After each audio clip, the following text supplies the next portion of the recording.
जय हिंद दोस्तों, मैं air veteran corporal Mohan Argan Chennai से। दोस्तों, ये ऑनरेबल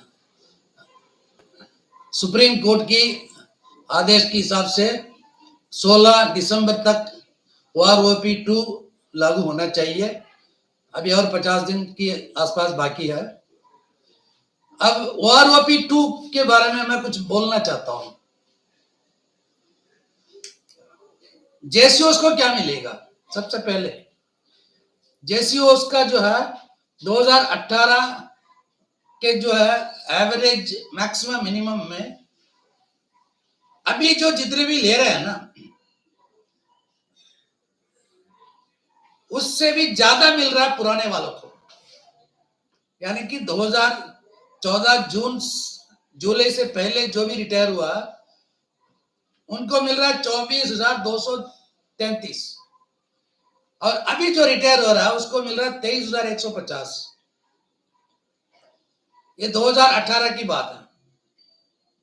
अभी आप सोच लो कि मतलब जो कम जो ले रहा है उसके बराबर तो आपको कर ही नहीं सकते, क्योंकि आप पहले से ज्यादा ले रहे हैं और उनसे ज्यादा आपको दे नहीं सकता। अब रही बात जो मतलब 2018 में जो रिटायर हुआ उनको 24,233 गवर्नमेंट दे नहीं सकता, क्योंकि वो 50% लास्ट पेड रन के हिसाब से आया। दोस्तों, आपको ये समझना चाहिए कि maximum of the pay scale के हिसाब से 1 रैंक 1 पेंशन दिया था, लेकिन OROP-2 में जब तक पेंशन कानून में बदली नहीं करेगा 2018 वालों को ज्यादा नहीं मिल सकता। और जो 2014 के बाद 15 तक जो रिटायर हुआ वो भी जो है 2018 वाले से ज्यादा ही ले रहे हैं। दोस्तों, आप समझ गए होंगे कि जेसीओस का तो यहां खत्म कर दिया। अभी 14 तारीख को हम धरना क्यों दे रहे हैं? क्योंकि जो मतलब हमारे साथ जो हुआ 2015 में ये फिर नहीं होना चाहिए। हम एक इकट्ठे होकर गवर्नमेंट को हम ये बताना चाहते हैं कि हमारे साथ जो भी हुआ जाने अनजाने में गलती हुआ गवर्नमेंट ऑफ इंडिया की तरफ से। इसके पीछे कौन था, क्या है, अब इसका पोस्टमार्टम करने का कोई फायदा नहीं है। हम जानते हैं कि किसका हाथ है इसमें, लेकिन जो डीजीएल चार्ट था पहले उसके हिसाब से सबका पेंशन होना चाहिए, क्योंकि सुप्रीम कोर्ट ने यही बताया कि 2015 का नोटिफिकेशन सही है। 2015 का जो नोटिफिकेशन है उसके हिसाब से कोई ग्रुप नहीं है, उसमें एक्स कोई ग्रुप नहीं है। 2015 का जो नोटिफिकेशन है उसमें आनरी नायक, आनरी हवलदार, आनरी नायब सूबेदार के बारे में कोई एक शब्द भी नहीं है। तो फिर आनरी नायक को सिपाही कैसे बनाया, आनरी हवलदार को नायक कैसे बनाया, और कहा रिजर्विस्ट का जो है पेंशन रेगुलेशन एक्ट के हिसाब से क्यों नहीं दिया? ये सब हम अपनी मांग में रखेंगे। ये हम गवर्नमेंट को प्रूफ के साथ देंगे कि ऐसे ऐसे हुआ हमारे साथ। जब तक हम एक इकट्ठे होके आवाज नहीं उठाएंगे तब तक जो है ऐसे होगा हमारे साथ। कुछ लोग ये सोचते हैं कि मतलब कोई धरना देगा, कोई कुछ करेगा और मिलेगा तो सबको मिलेगा। यहीं पे आप लोग मार खा रहे हो। दोस्तों, ये मतलब जिंदगी में पहली बार आपको मौका मिल रहा है एक साथ होने का, और हमारे इस पर्पस को जो है तोड़ने के लिए बहुत सारे काम करेंगे लोग, क्योंकि एक बार जेसीओ जवान सब इकट्ठे हो गए इसका मतलब अफसर कहीं के नहीं रहेंगे। इसीलिए जो है साजिश होगा कि हमारे जो इस धरना को जो है डिस्टर्ब करने का। जिंदाबाद मुर्दाबाद करेंगे कुछ लोग, जो भी जिंदाबाद मुर्दाबाद करेगा उसको तुरंत उठा के फेंक देंगे बाहर। यहां हम जिंदाबाद मुर्दाबाद नारे लगाने के लिए नहीं आ रहे हैं। दोस्तों, इंडिया के हर कोने से लोग आ रहे हैं। बेशक 10, 15, 20 ऐसे हो सकता है, लेकिन आएंगे जरूर। और किसी के ऊपर दबाव हम नहीं लगा सकते हैं।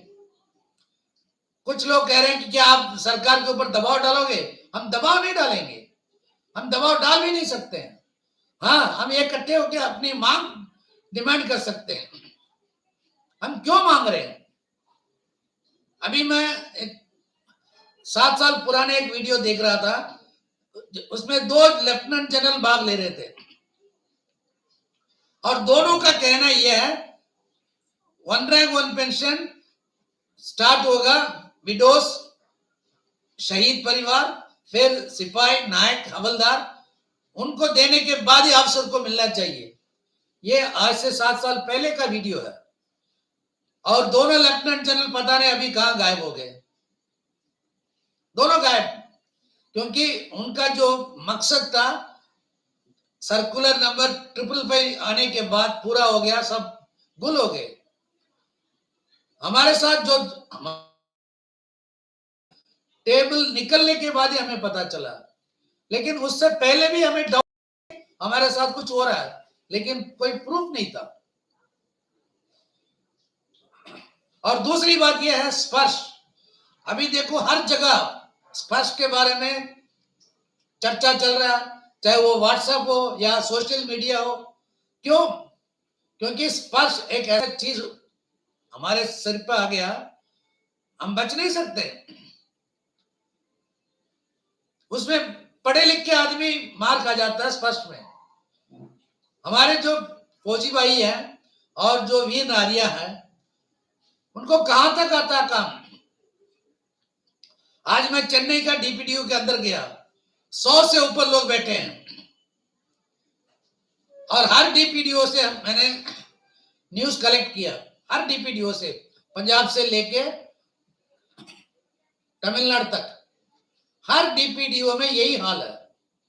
और ज्यादा से ज्यादातर कौन है? लेडीज है। दोस्तों अभी आप हो सकता है कि मतलब उन बाकी जो बचे 15-16 लाख में आप हो सकते हैं, लेकिन आपके साथ भी ये होगा। इसके बारे में हमें आवाज उठाना है और हमें गवर्नमेंट को बताना चाहिए कि हमारा ये प्रॉब्लम क्या है। स्पष्ट में जितना माइग्रेट हुआ पहले उनके साथ सही करो। बहुत लोगों का प्रॉब्लम है, बहुत लोगों का। कुछ लोग हैं एक दूसरे की मदद करते हैं, लेकिन कितने आदमी को मदद कर सकते हैं? एक को करेंगे, 2 को, 100 को, 1000 को, लेकिन लाखों लोगों को कोई मदद नहीं कर सकता। जब तक इसको मतलब यह स्पर्श बंद होना चाहिए, नहीं तो जितना माइग्रेशन हुआ है उनके साथ उनको पहले सही करो। पीसीडीए इलाहाबाद से जब हमें कोई किसी का पीपीओ मांगते हैं, 6-6 महीने, साल भर वो नहीं देता। मैंने लास्ट वीडियो में भी बताया था, एक पेंशनर है जो बैटल कैजुअलिटी है, उनको 17,775 दे रहे हैं डीपीडीओ गुरदासपुर। अब आप बताओ कि क्या करें उनको? बहुत सारी बैंकों में भी ऐसे प्रॉब्लम है, लेकिन अभी बैंक में प्रॉब्लम हो या डीपीडीओ में प्रॉब्लम है, हम खुद जाके बात कर सकते हैं, कोई भी चीज हम सही कर सकते हैं। लेकिन एक बार स्पष्ट में जाने के बाद हम कहां जाएंगे? कहने के लिए कहते हैं कि मतलब ये स्पष्ट में ऑनलाइन ग्रीवेंस डालो, इमीडिएट सॉल्व हो जाएगा। सॉल्व कौन करेगा? पीसीडीए।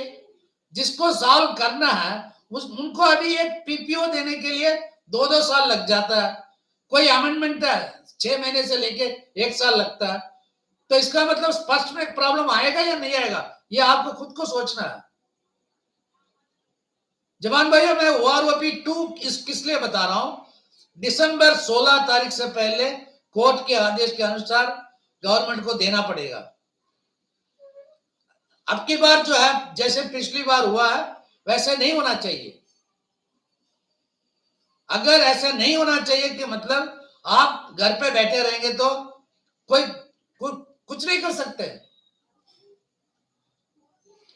अब जैसी वो ऑनरी कमीशन, आप लोगों से मैं विनती करता हूं, ये मत सोचना कि आपको कुछ नहीं मिल रहा है इसलिए मतलब हम नहीं जाएंगे। ये बंद हो जाएगा, ओआरओपी हम सब के लिए बंद हो जाएगा। अभी जो हाल जेसीओ तक का, कल हवलदार तक बंद हो जाएगा।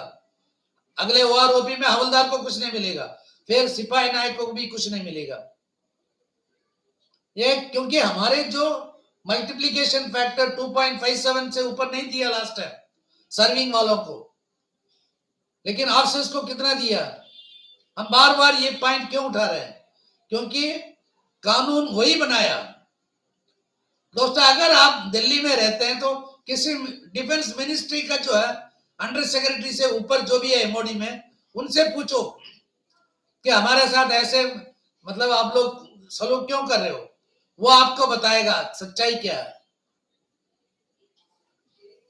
लिख के देने वाला, कैलकुलेशन करके देने वाला हमारे ही लोग है, कोई दूसरा नहीं है। लेकिन दिखाता कुछ, यानी कि कहने और करने में बहुत ज्यादा अंतर है उनमें। इसीलिए दोस्तों हमारे साथ पिछले बार नाइंसाफी हुआ। अगर आप ये चाहते हो आपको अब की बार सही ओआरओपी मिलना है, अगर आप सही ओआरओपी चाहते हो, रिजर्विस्ट से लेके सभी रैंक वालों को अगर सही ओआरओपी चाहिए तो 14 तारीख नवंबर जंतर मंतर आपको आना ही पड़ेगा। हम कोई नारा नहीं लगाएंगे, कोई भाषण नहीं देंगे, कम से कम चुपचाप बैठेंगे, वो तो देखेंगे ना। क्योंकि हमारे देश में महात्मा गांधी का जो है दिया हुआ एक वरदान है, प्रोटेस्ट, पीसफुल प्रोटेस्ट। जब अंग्रेज भाग सकता है तो हमारे रक्षा मंत्री जी और प्रधानमंत्री जी हमारी बात नहीं सुनेंगे? सुनेंगे जरूर, क्योंकि आज तक हमने उन तक इकट्ठे होके हमने नहीं सुनाया।